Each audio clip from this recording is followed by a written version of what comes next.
Tell me what you would strike from the Old Testament, and I'll tell you what defect there is in your Christian knowledge. That's a bold claim, but I'm convinced it's true. Now, most Christians would object. They would say, I would never take anything away from the Old Testament. Most Christians would insist all of the Bible is God-breathed. Few Christians would ever advocate for literally striking out portions of the Old Testament. But does our use of the Old Testament reflect our verbal commitment to it?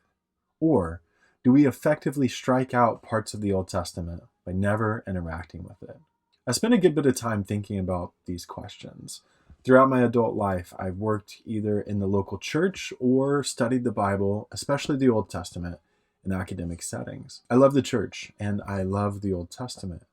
I just wish the two were on better terms. As I think back over my years in ministry and as a regular church attender, I recognize a pattern. The overwhelming majority of sermons come from the New Testament. Don't get me wrong, the New Testament is really important and we should be preaching from it. I'm just convinced that our proportions are all wrong. If I had to guess, I would say that 60 to 70% of the sermons I've heard in my life have been from the New Testament. And the ones that were from the Old Testament, usually one of two things are true. The passage was one of the well-known portions, Psalm 23, Genesis 1, or something like that. Or the Old Testament passage served as a launching pad for a sermon primarily about New Testament issues. What was the result? I was hardly ever exposed to the Old Testament in sermons and in the discipleship groups I attended. I ended up with an abbreviated Bible, and most of the portions that were missing were from the first 75%. And that's right, 75% of your Bible is the Old Testament. And as our friend Wilhelm Vischer suggested, that means my Christian knowledge was defective. This is when I should remind you that I'm a nerd. In addition to serving as a pastor, I have spent most of my adult life studying the Bible academically, especially the Old Testament. The longer I study the Old Testament, the more I become convinced that our churches need to recover the whole Bible.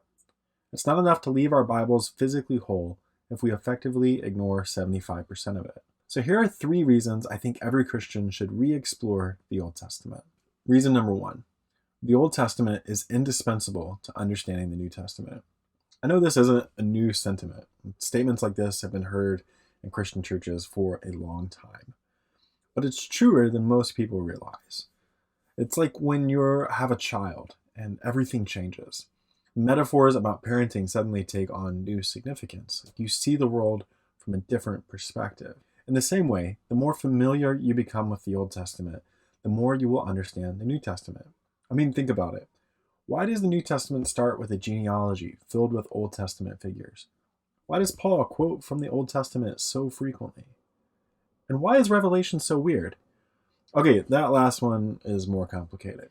My point is that the New Testament authors assumed their readers would be intimately familiar with the Old Testament. Reason number 2, people should continue to explore the Old Testament.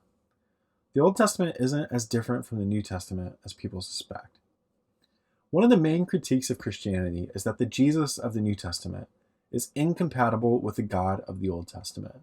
Many sermons will unintentionally teach people that the New Testament is radically different from the Old Testament. Conversations about law and grace are notorious for this. But if we take Jesus' words seriously, we can't maintain this perspective. Jesus said he came to fulfill the law, not abolish it. And in a famous passage towards the end of Luke's Gospel, Jesus sets out on the road to Emmaus to discuss all the ways that the Old Testament pointed to him. Yes, Jesus turned many things on their head, but he was convinced, and he taught, that the Old Testament was always pointing towards him. So why would we avoid the very books that Jesus said pointed toward him? Lesson 3, the Old Testament is captivating. I realize this last point isn't objective, but hear me out. I once told my professor that the Old Testament was just something that people didn't find interesting, and she was offended.